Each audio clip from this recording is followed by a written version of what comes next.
Coach is sketched out by anything that starts with trans, so please don't interpret this as I'm somehow into transcendental meditation or I'm advocating for it. I'm not even entirely sure what it is, but I wanted to tell you that your mind is like an ocean. Apparently, that's what these fucking freaks believe as well. And they like to tell you half lies, so I'm going to guess that's the truth, and everything else below it is bullshit. Okay? So, your mind is like the ocean.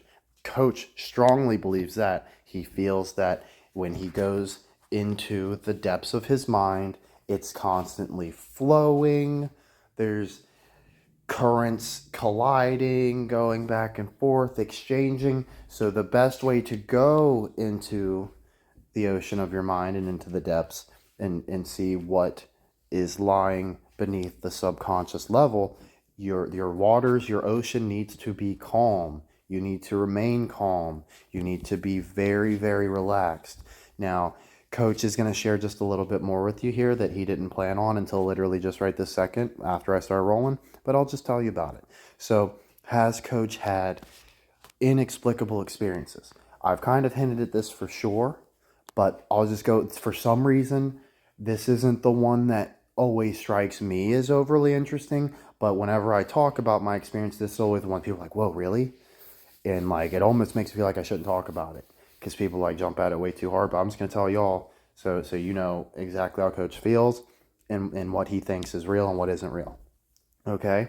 So, Coach strongly believes, like you could never ever convince him otherwise, that he has not astral projected on at least 3 occasions.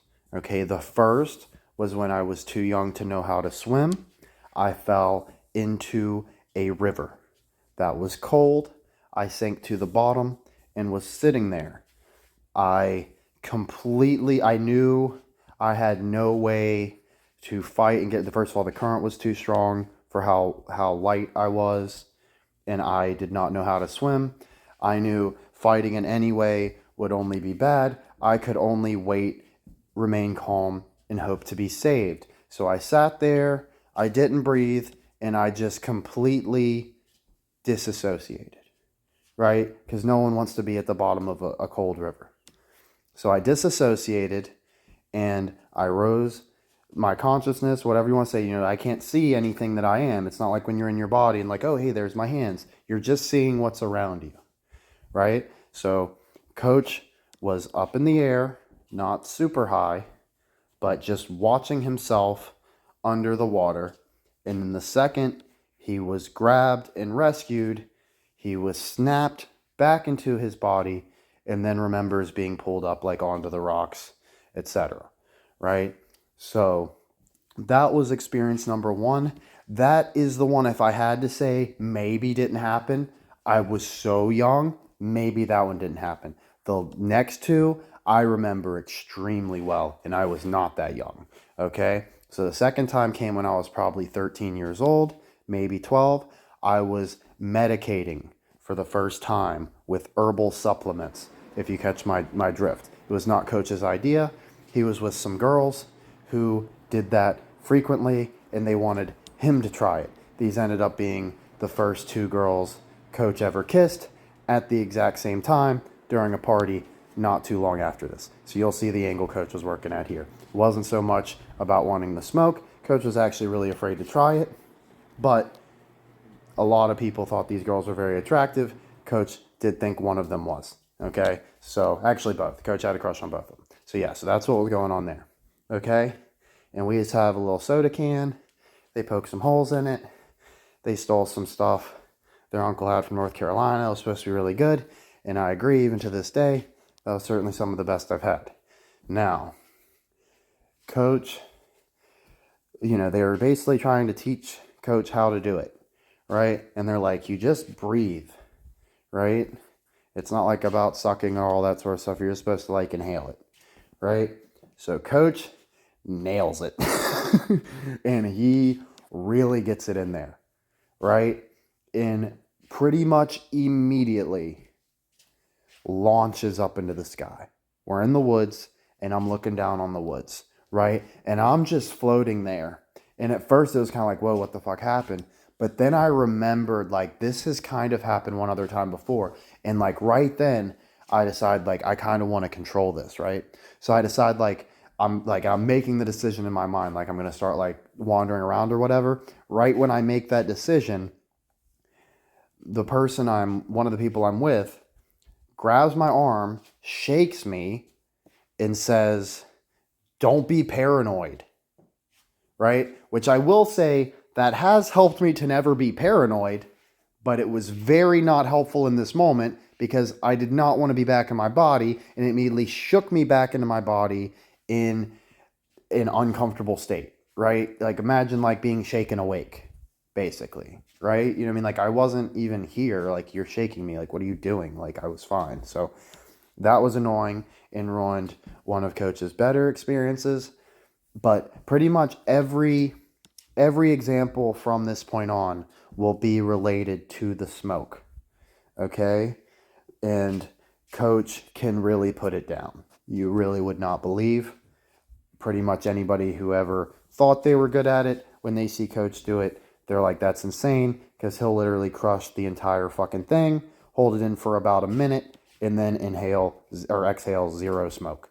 Right? So Coach really, really, really puts it down. That's why he coughs sometimes, right? Because he's really just burning through it. You would not believe. It's definitely a vice at this point, right? Coach will keep it a buck with you always.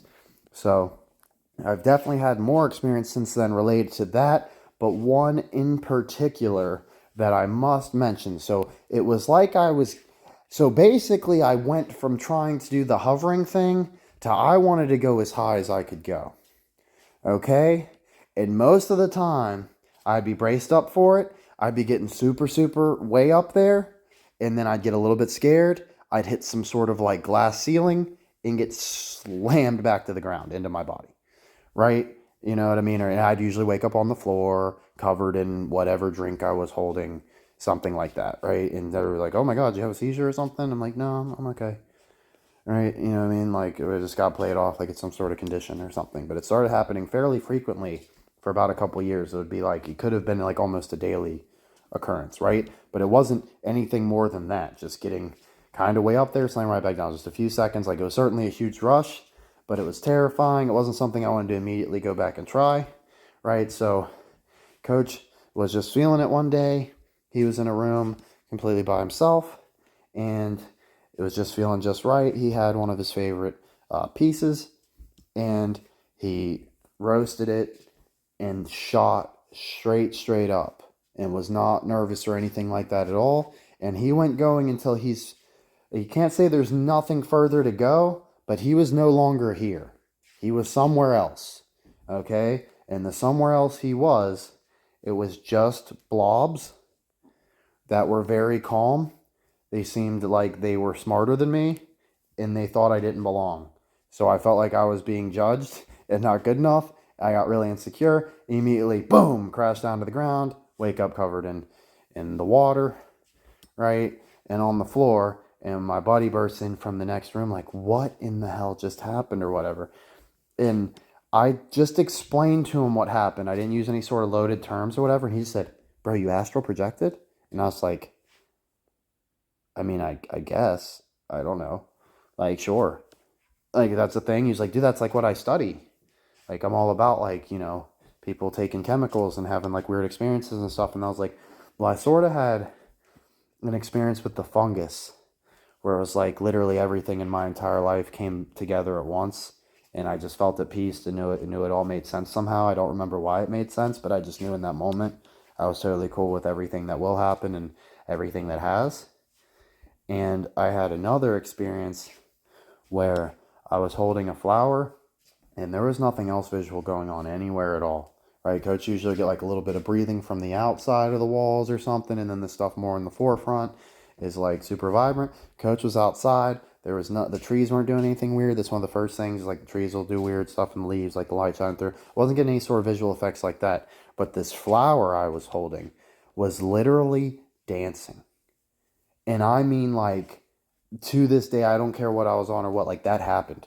Like, it was so realistic. It was crazy, right? And I was just staring at it and laughing and crying because I was just so happy and it was so beautiful, right? So, yeah, Coach definitely believes that there's a reason. There's, like, a lot of history of, like, people taking weird substances, having weird experiences, having visions they can't explain, right? And his big thing there is like you don't probably need a lot of substances. It's something that if it's like the exact right moment, you're with the exact right people, it's like pretty much no way this is going to go down bad, right? Like yeah, you can break off a little piece or something like that, but coach hasn't done anything like that in years and years and years. He would mess with the fungus again. The other one, the Lucy stuff, probably not so much, but he thinks that one's awesome as well. He does want to talk about the Lucy a little bit because he thinks it's very interesting how people always get their mind blown that Doc Ellis was able to pitch a no hitter on the stuff. That's not even remotely impressive. Like if it was fungus or something, I would say that shit's impossible. On Lucy, I could pitch a fucking no hitter. I'm a monster when I'm on that stuff. I played four square with the center block once on that stuff, and I'm not even exaggerating, right? I'm pretty like I was trying to dunk it on the court, this heavy ass center block. Like that's like you get like superpowers. Like you're way better socially, you're way better athletically. It's like there's just endless endurance. Like you should definitely make sure you're hydrated and all that sort of stuff, I'm sure. But like coach just didn't have a second thought in the world. It was just like, oh, it's just me on the playground. Don't have to worry about being sore, nothing like that. Just go, go, go, go, go, go, go, run, run, run. Right? I don't care. I got ball and pick up the cinder block. Like that's literally how crazy coach was on that stuff. Like so, pitching a no hitter, not even remotely impressive. It's certainly not like something where you're seeing all sorts of crazy stuff. You can definitely get some visuals, and you could be down like that. But if it's anything like what I was thinking he was like, and he was just buzzing from it and peaking, yeah, he was having a great fucking time. He was zoned in. He was probably pitching better than he ever has in his entire life. That's why I was a no hitter.